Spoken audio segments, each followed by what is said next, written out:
Oye, Frecia, mira, ¿ya viste que el Congreso aprobó recientemente una ley de matrimonio igualitario? Creo que es un gran avance en un tema de igualdad de derechos. Sí, opino lo mismo, pero no creo que la sociedad peruana esté preparada para esa norma. Es una norma de mucha magnitud. Aún hay personas en este mundo con una perspectiva demasiado cerrada. Yo creo que principalmente es un tema religioso, que no les permite a las personas abrirse a nuevos pensamientos, a una perspectiva más filosófica. Creo que son personas que les hace falta reflexionar más internamente sobre sus creencias. Sí, bueno, lo que me preocupa en este momento es el examen final con Sotomayor. Los alumnos dicen que es chévere, pero que también es bastante frío con sus preguntas. Ok, pero yo creo que estamos listos para el examen. Hemos estudiado bastante y a lo largo del ciclo me he dado cuenta que mi posición es más de los naturalistas racionales. ¿Tú de qué posición eres? Yo igual. Me parece que la posición filosófica más coherente y sensata. ¿Qué diría Santo Tomás de Aquino sobre esta norma que acaba de ser publicada en el Congreso? Me parece curioso, me parece una buena pregunta. Mire, justo creo que este libro que sacamos de la biblioteca hace un rato puede ayudarnos. Acá creo que vi una parte de Santo Tomás de Aquino. Es un libro muy antiguo, supongo que podrá ayudarnos o darnos una buena perspectiva sobre nuestra pregunta. Sí, definitivamente tiene ese aire de antigüedad y parece que nadie lo ha tocado por siglos. Mira, estas páginas están llenas de latín y símbolos extraños. Mira, ¿qué dice en esta frase de acá? Parece una serie de invocación. Pucha, una invocación, eso no creo que exista, ¿no? No sé, o quizás es una fórmula filosófica. Veamos.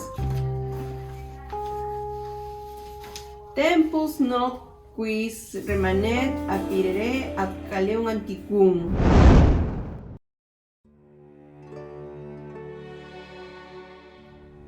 ¿Qué tal? ¿Qué te ha parecido la clase de Santo Tomás de Aquino? Oh, es magnífico. Adoro escuchar al maestro. Yo siento que aprendo cada día más con él. Me pasa lo mismo. ¿Qué hacen ustedes aquí? ¿Y por qué usan atuendos tan raros?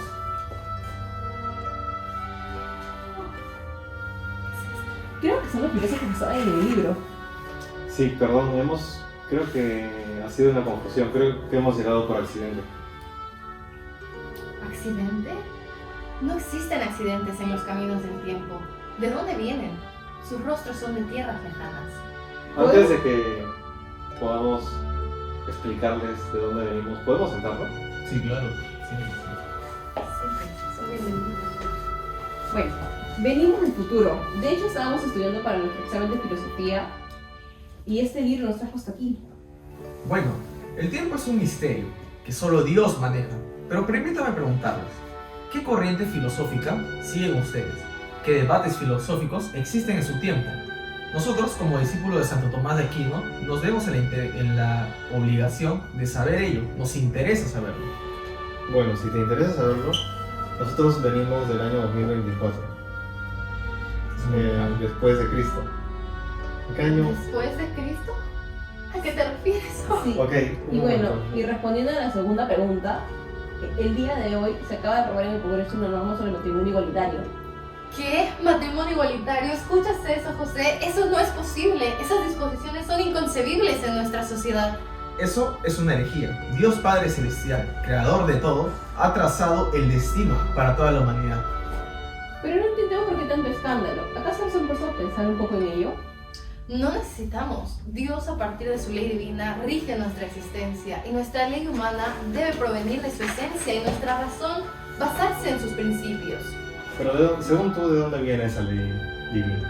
La esencia de la ley divina se desprende de la ley eterna, que viene a ser la razón de Dios, o la configuración de su mente, del mismo.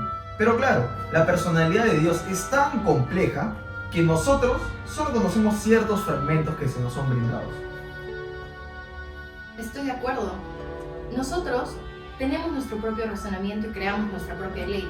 Y la ley divina, Dios tiene su propio razonamiento y crea su propia ley. Y esa ley es la que rige todas las cosas en el universo. No consideramos que sea del todo así. Si bien es cierto que existe una ley divina que puede servir como fuente de inspiración, para las leyes humanas, no podemos reducir todo el ordenamiento jurídico a una única fuente. Claro, en una sociedad pluralista, con diversidad de opiniones, de cosmovisiones, de formas de ver el mundo, en una sociedad democrática, es necesario que las normas sean formuladas de acuerdo a ciertos principios de justicia y de equidad que respeten la libertad y la dignidad de cada individuo. No podemos imponer, como creo que ustedes están haciendo, una única visión del mundo basada exclusivamente en creencias religiosas, ya que ello limitaría la libertad de conciencia y de pensamiento de los ciudadanos. Exacto, basta de Dios. Nosotros no consideramos que una figura divina entre en una ecuación de la ley natural. Pero, ¿por qué? ¿Por qué lo consideran así?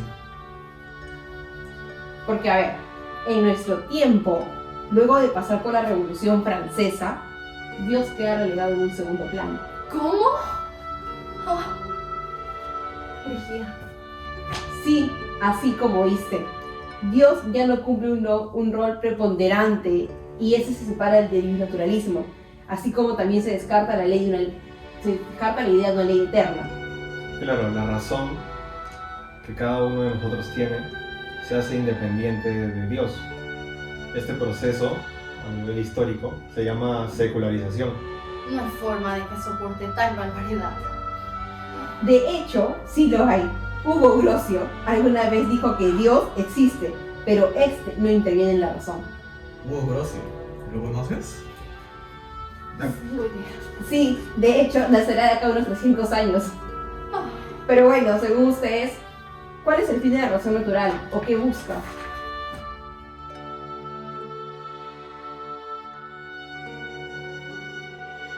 Como menciona nuestro maestro Santo Tomás de Aquino, la criatura racional, dígase, todos nosotros aquí reunidos, nos encontramos sometidos a la ley divina, porque participa de la providencia como tal, porque ella guía nuestros actos y fines, y existe también en ella una participación de la razón eterna, en virtud de la cual se encuentra naturalmente inclinada a los actos y fines debidos. Nuestro maestro, Longfellow, nos enseñó algo distinto. Considero que si bien es cierto que la razón eterna puede influir en la naturaleza humana y guiar nuestros actos y fines, también es importante considerar la autonomía y la responsabilidad que tiene cada individuo de hacerse responsable de sus propias acciones. Exacto. La ley natural y la moral deben ser entendidas como normas que guían la conducta humana, pero también es necesario tener en cuenta el contexto social y las circunstancias específicas de cada situación para aplicar adecuadamente dichas normas. Por lo tanto, la participación de la razón eterna en la naturaleza humana no debe ser vista como una limitación a la libertad individual, sino como una guía para actuar de forma justa y ética. Creo que te desvías. Creo que reduces la palabra divina a un tema meramente ético, sin tener en cuenta que nosotros, como seres humanos, tenemos una inclinación hacia nuestros fines naturales, y a partir de la razón podemos discernir en este orden natural de las cosas y en este orden natural de Dios y guiar nuestras acciones hacia lo correcto y hacia el bien común. Claro, no entiendo cómo es que la idea de un matrimonio entre dos personas de un mismo sexo puede ser posible. ¿Acaso no se preguntan cómo nuestra sociedad se desarrollará sin un pilar de la familia, cuando la institución sagrada del matrimonio solo es posible entre un hombre y una mujer? ¿Cómo crecerán los niños sin un padre o sin una madre como modelos a seguir? ¿Cuán mermada quedará la moralidad de nuestra sociedad si ello es permitido, si su Congreso lo permite? El problema de ustedes es que creen que Dios es amo y señor de todas las cosas, inclusive de nuestro propio razonamiento. ¿Y acaso no es así? ¿Y por qué lo sería? ¿Por qué crees que Dios sería el amo de nuestro razonamiento? Estoy totalmente convencido de que la moral y el orden de la sociedad no se basa necesariamente en una definición tradicional del matrimonio entre hombre y mujer. Por el contrario, la moral y el bien de todos y todas se basan en el respeto de nosotros, en la equidad, en el amor de las personas, independientemente de su orientación. Además, la familia tradicional no es la única forma de crianza exitosa para los niños. Existen múltiples estructuras familiares en las que los niños pueden crecer felices y saludables. ¿Acaso un niño que se cría con un hombre y una mujer, en el concepto actual de matrimonio, es más feliz que los otros niños? ¿Por qué no puede criarse un niño por dos adultos del mismo sexo? Lo más importante debe ser el bienestar del niño y su desarrollo, y que ese se cumple en la capacidad, de las personas que deseen criarlo de forma responsable y amorosa, independientemente de qué sexo sea. Wow, tal cual dijo la Biblia en Timoteo, capítulo 3, versículo 1. Vendrán tiempos peores, y los hombres irán en contra de Dios. Tal cual. La única forma de lograr la bienaventuranza es que nuestras leyes humanas se basen en los principios de esta ley natural, reflejo de la ley divina, y que son evidentes a todos nosotros. Nuestro maestro plantea un ejemplo de ello, y es que la idea de hacer el bien y la de evitar el mal, que deriva de nuestra inclinación natural de sobrevivir y persistir. Algo que se vulneraría si dejaríamos que el matrimonio entre dos personas se concrete, pues ello traería muchos males para nuestra sociedad y los pueblos, para nuestra gente, al impedir la reproducción natural y la formación de familias estables dentro de un matrimonio entre dos personas de distinto sexo. Pero es que aquí hay un grave problema, y es que ustedes asumen que eso necesariamente es la bienaventuranza, y que a eso se debe criar o se debe ceñir la legislación. Esta no busca lograr que las bienaventuranzas de los individuos. Las bienaventuranzas bien podrían proporcionar una base sólida para la fundamentación de derechos y deberes en el derecho positivo. Las bienaventuranzas, al enfatizar la justicia y la compasión, apoyan el reconocimiento del matrimonio entre personas del mismo sexo como una cuestión de igualdad y dignidad humana. Y desde esta perspectiva, las bienaventuranzas podrían respaldar la idea de que todas las personas, sin importar su orientación, tienen derecho a formar familias basadas en sus sentimientos, en el compromiso mutuo. Si bien las bienaventuranzas de Dios no abordan directamente el matrimonio entre personas del mismo sexo en un contexto específico, determinado en el tiempo, sus principios tiene ciertos principios que subyacen a las bienaventuranzas, como el amor, la compasión y la justicia, que pueden ser interpretados de acuerdo a la evolución de las normas de la sociedad y a las normas legales hacia una mayor inclusividad y respeto por la diversidad humana. Tu idea me parece que no tiene ni pies ni cabeza. Nuestras leyes deben ser razonables, orientadas al bien común y promulgadas por nuestros legisladores, que si actúan correctamente harán del derecho obligatorio, por lo que una idea tan aberrante como esta no puede proceder, pues no es una ley justa. Exacto, Dios nos mandaría al calabozo si de mí dependiera, nos castigaría por el resto de nuestros días. Es evidente que tenemos puntos de vista totalmente distintos, pero son necios al no ver el peligro que corren sus almas y su razón si se apartan de la ley divina. ¿Cómo serán obligatorios los derechos si nuestros legisladores no establecen qué ley es justa y en base a la ley de Dios?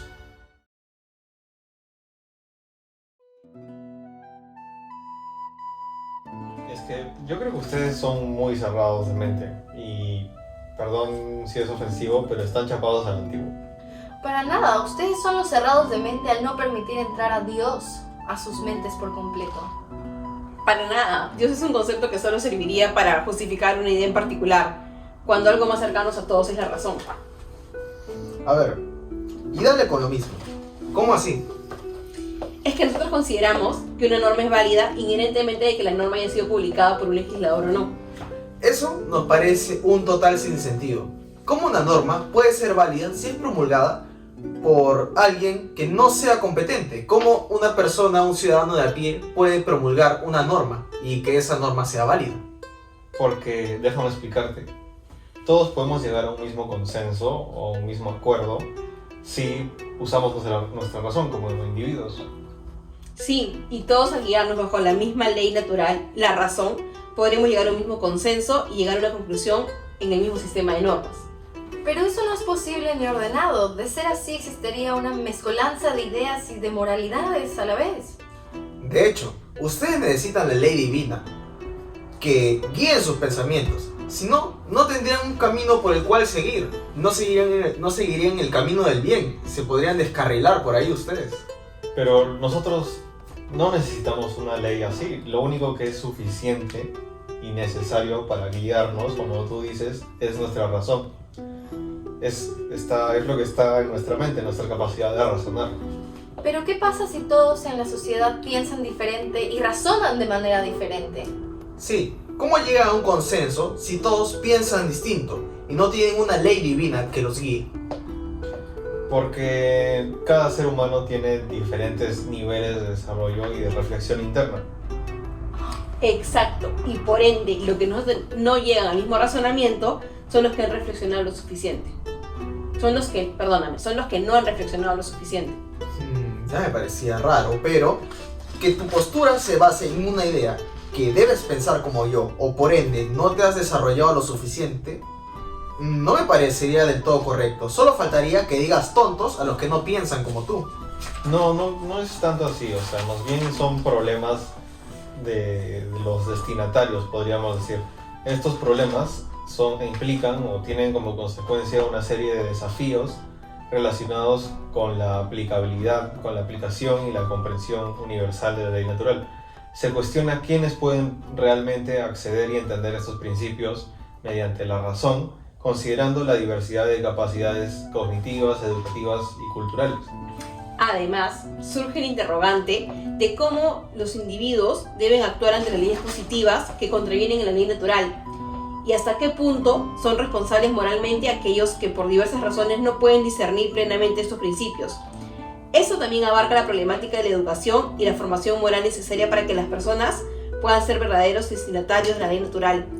Y como se explica a menores y personas con capacidades limitadas, planteando un reto significativo para la pretensión de la universalidad e inmutabilidad de nuestro derecho natural. Eso último que mencionas lo conocemos mejor como la corrupción de la ley. ¿Qué cosa? ¿La qué? Santo Tomás plantea que existen buenas leyes inspiradas en la ley natural y que a la vez también hay malas leyes, que son aquellas que no han logrado suficiente reflexión, aquellas donde no identificaste el principio que debías aplicar. Y eso lo conocemos mejor como la corrupción de la ley. Exactamente, la corrupción de la ley hace referencia a esta falta de reflexión que tiene el legislador para identificar los principios y valores subyacentes a los textos normativos. Santo Tomás contaba con que nosotros, como humanos, razonáramos y que pudiésemos identificar los principios básicos que tienen origen y que originan nuestro ordenamiento normativo.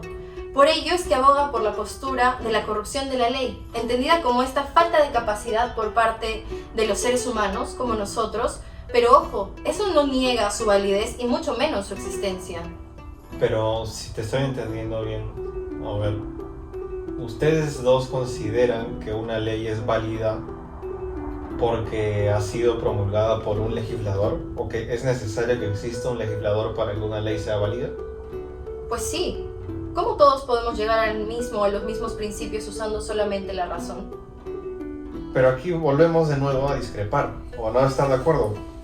¿Cómo puede descansar la validez de una norma en que lo promulgue una persona en particular? La validez está eventualmente en que todos vamos a pensar lo mismo. Sigue sin convencerme tu postura. Es necesario que exista un legislador, alguien competente que sea capaz de emitir una norma. Exacto. Trayendo a colación el caso planteado en un primer momento, ¿no sería posible admitir una norma que permitiese el matrimonio igualitario solo porque un grupo o todos llegan a la misma conclusión? ¿Por qué no? Porque el legislador cumple un rol medular en lo que viene a ser la ley humana. La validez de una norma se centra en que la misma haya sido emitida acorde a otra norma válida, de mayor jerarquía. Estaríamos hablando de una cadena de validez entre normas. Bueno, esto lo conocemos coloquialmente como la regla del pedigrí. No sabemos de lo que están hablando. Mira. En líneas generales, para que haya una nueva norma válida, se necesita de una mayor, y así sucesivamente para ver de dónde proviene esa norma. Básicamente, la misma lógica para saber si nuestro perro es un pedigrí o no. No entiendo su mofa. Independientemente de ello, la ley divina tampoco concibe la posibilidad de que se dé un matrimonio igualitario. Pero de nuevo estamos volviendo al tema de Dios, que ya lo discutimos. Y sobre esto tengo una pregunta que me acaba de surgir. Luego de todo lo que hemos venido discutiendo, bajo la postura de ustedes dos, ¿cuál creen que es la relación entre el derecho positivo y los derechos naturales o los derechos humanos?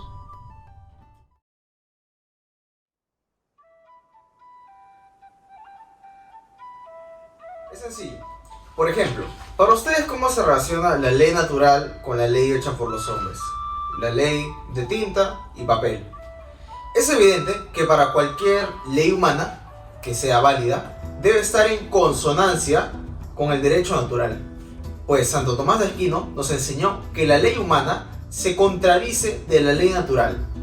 No es más que una perversión de la ley en este caso, en el momento en que ambas leyes se contradicen. Pues si ésta no refleja la justicia divina y la razón natural, entonces no merecería de nuestra atención, la verdad.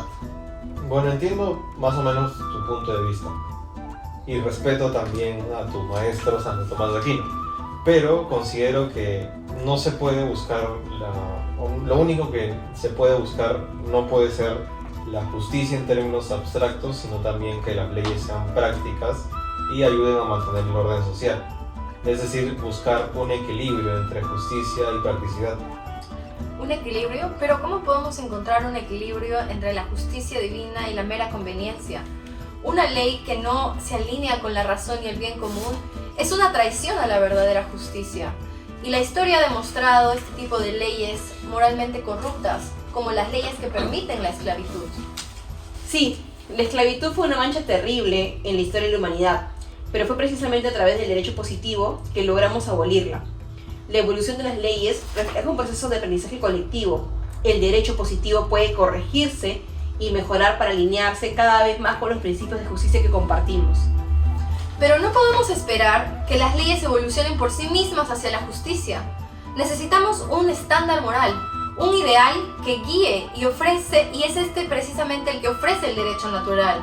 Sin esta guía, la ley se convierte en un barco sin timón y que está susceptible a los caprichos del poder y de la conveniencia. El derecho natural ciertamente proporciona esa brújula moral, pero el derecho positivo actúa como el timón que guía a la sociedad a través de aguas turbulentas. Necesitamos leyes que sean aplicables en contextos específicos y que puedan adaptarse en las necesidades urgentes de la sociedad, como en tiempos de crisis, por ejemplo. No lo creo. La crisis no debería justificar la injusticia. Una ley que se desvía de la verdad moral y la justicia natural, aunque sea temporal, puede causar un daño irreparable. Santo Tomás diría que es mejor sufrir la injusticia que cometerla.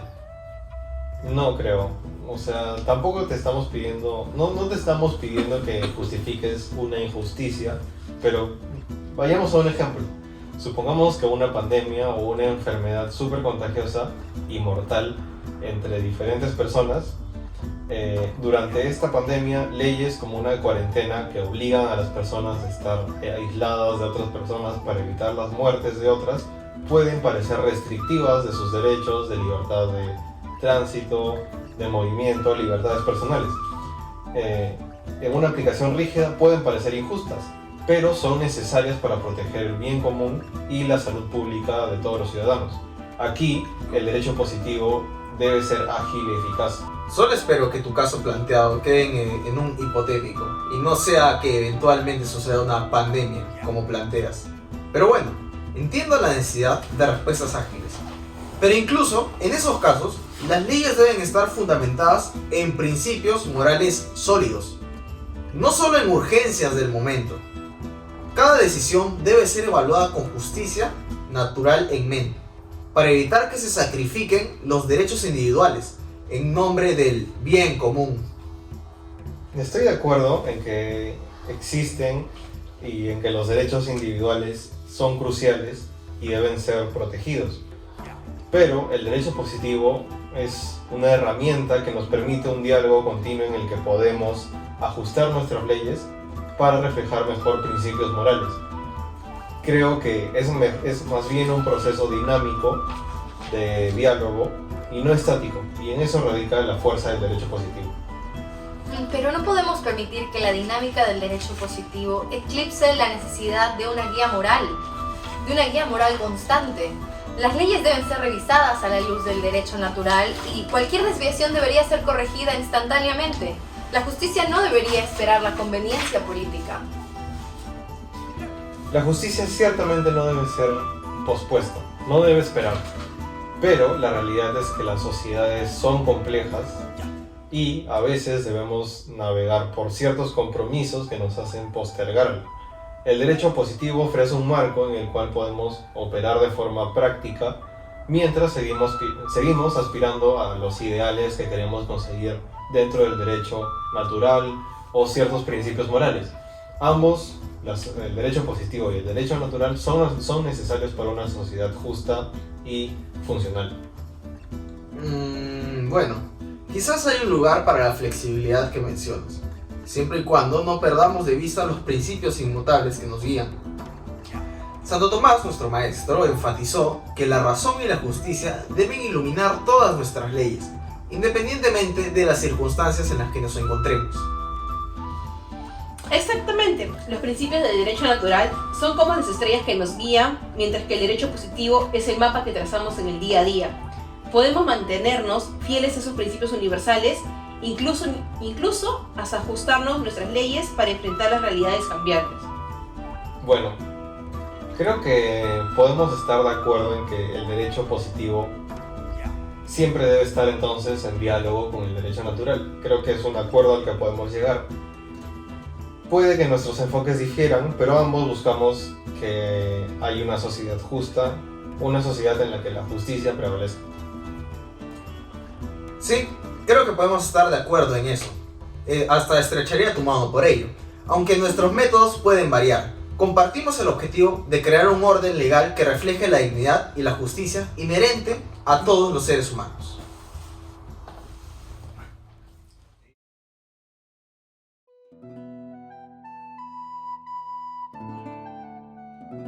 Una interrogante, una cuestión que tengo muy en serio, en lo más profundo de mi ser, es cómo es que pueden confiar en una ley emitida por una persona o una entidad que nunca en su vida han visto, o intangible. Bueno, es que resulta que la ley de Dios llega a ser una revelación incuestionable y definitiva. Y la verdad, no espero que sea algo que entiendas, hombre de poca fe. Oh, Santo Tomás, tan sabio cuando dice que es nuestra razón la que nos permite conocer y comprender la ley natural, reflejo de la ley divina, y que permite guiar nuestras inclinaciones a los fines más altruistas. Mi fe es más fuerte que nunca. Es de gran ayuda en este proceso de conocimiento. Nuestras leyes humanas no serían lo mismo sin ella. Ok, aprecio el énfasis que le haces a Santo Tomás de Aquino y la importancia que le hace en la razón de la comprensión de la ley natural, pero ¿incluirla como criterio principal en la formulación de leyes? Bueno, yo creo que podemos permitir integrar principios éticos derivados de la ley natural, que sean universales, aplicables, evitando la exclusión o la discriminación basada en ciertas convicciones religiosas y evitando la exclusión en el ámbito jurídico y político y legislativo. Claro, si bien la fe puede proporcionar una orientación moral profunda para algunas personas, el derecho y la legislación deben basarse en principios racionales y accesibles para todos, independientemente de sus creencias religiosas. Entonces, todos nosotros tenemos revelaciones de Dios. Todos seguimos nuestras inclinaciones naturales, que a su vez son la guía para nuestra ración. Esto para actuar en dirección en pos del bien común, para que nosotros, haciendo uso de ella, podamos encontrar los medios y preceptos para alcanzar los fines más preciados dentro de la sociedad. Exacto. Estas inclinaciones se manifiestan en la idea de que todos tratamos de seguir aquí un día más, aquí en la tierra, y de seguir existiendo, de mejorar nuestra armonía como sociedad y de conocer a Dios. Las revelaciones personales y las inclinaciones naturales deben ser consideradas en un contexto pluralista y diverso. Esto implica que las leyes deben basarse en principios que respeten la diversidad de creencias y aseguren que todos los ciudadanos tengan igual protección bajo la misma ley, independientemente de sus creencias religiosas. Exacto. Las leyes deben basarse en principios racionales y justos que promuevan el bien común y respeten los derechos individuales de todos los ciudadanos. Esto implica que las creencias religiosas personales no deben imponerse como criterio único para la legislación, especialmente en asuntos como el matrimonio entre personas del mismo sexo, donde se debe considerar la igualdad y dignidad de todos los individuos. Bueno, como se observan, estas son verdades que ninguno de nosotros negaríamos. Ninguno iría en contra de ellas, ¿o acaso alguno está dispuesto a sacrificar la paz de nuestros pueblos o de su vida misma? Así, la forma en la que nosotros participamos en la ley eterna, es decir, en la ley natural, es en principio inmutable, porque todo deriva de la ley eterna de Dios, es decir, el reflejo de esta. Y ello no puede ser negado por ninguna persona en particular, bajo ningún contexto.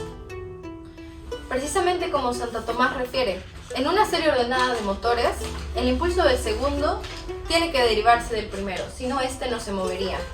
Así pues, siendo la ley eterna, la razón, el plan de gobierno existente de todos nosotros y de todos los planes de gobiernos existentes en los gobernantes inferiores, necesariamente han de derivarse todos estos planes de la ley eterna. Considero que las leyes no deben ser vistas como inmutables o inflexibles, sino como guías que deben ser adaptadas y mejoradas a medida que se desarrolla la comprensión humana y cambian las circunstancias sociales. Yo pienso igual. Pienso que es importante que las leyes sean formuladas de manera que se respeten una diversidad de creencias y no solamente una única creencia religiosa, respetando el pluralismo de las sociedades. Esto significa que las interpretaciones de la ley eterna, según ustedes, no deben imponerse dogmáticamente desde una perspectiva religiosa o filosófica, sino que deben ser abordadas de manera que aseguren igualdad a todos los ciudadanos y protejan los derechos individuales. Pero si nosotros aceptásemos el matrimonio entre dos personas de un mismo sexo, estaríamos yendo en contra de la ley natural. Estaríamos yendo en contra de lo que dicen nuestras propias inclinaciones naturales de supervivencia a partir de la reproducción y de la armonía social que es posible gracias a la institución de la familia. En ese sentido, no estaríamos reflejando la perfección de nuestro Dios y ello hace que nuestra ley, esta ley que ustedes plantean, sea totalmente injusta. Comparto lo mismo que señala Lara. En este caso, la ley eterna prescribe cómo debe ser el mundo, y nosotros, como simples mortales, no podemos objetar ello, no tenemos derecho. Tenemos que respetar nuestros dogmas, nuestras enseñanzas tradicionales, porque la voluntad divina es la manifestación perfecta de justicia. ¿Y por qué? No podemos compararnos con Dios, pues su sabiduría es infinitamente superior a la nuestra y a la de ustedes. No estoy de acuerdo. El derecho natural implica tratar a todos los individuos igual, con respeto y dignidad. Desde esta perspectiva, la prohibición de matrimonio entre personas del mismo sexo podría ser vista como una forma de discriminación totalmente injusta. Yo pienso lo mismo. El derecho natural debe promover la igualdad ante la ley y proteger los derechos de todos los individuos, incluidos los derechos relacionados con la institución del matrimonio. El propósito esencial del matrimonio, ¿cuál es? Es la creación de unión afectiva, la búsqueda de la felicidad en conjunto y la realización personal de ambos individuos. El derecho natural debe basarse en principios morales universales que sean aplicables a todos los seres humanos. ¿En serio creen que la exclusión del matrimonio para parejas del mismo sexo es consistente con esos principios morales universales? Bueno, yo considero que no somos quien para juzgar o cuestionar la razón o la moral de Dios. Nosotros somos su creación y por ende debemos respetar su voluntad. Bueno, chicos, entiendo que tengamos diferentes puntos de vista y que discrepemos en casi todo, pero creo que no estamos percibiendo cuán enriquecedor ha sido nuestro debate. Cada uno ha aportado ideas bastante interesantes que contrastan muy bien el tiempo en el que nos encontramos. Yo creo que sí, opinamos lo mismo. Entiendo, pero a todo esto, ¿por qué siento o veo como si se estuvieran desvaneciendo? Tal vez su tiempo en el pasado se está acabando y ahora ustedes tienen que regresar. Por lo visto creo que es así. Fue un gusto haber interactuado con ustedes. Ahora tenemos que rendir su examen, José. Y bueno, a todo esto, ¿cómo se llama su profesor? Nuestro profe, Enrique Sotomayor. ¿En serio? En esta época también existe un filósofo llamado Quique Sotomayor. Él y su camarada Enzo Cavani tienen ideas un poco radicales para nuestra época. Diría que algo adelantadas. Mándales un saludo de nuestra parte. Se lo daremos. Adiós. Adiós. Adiós.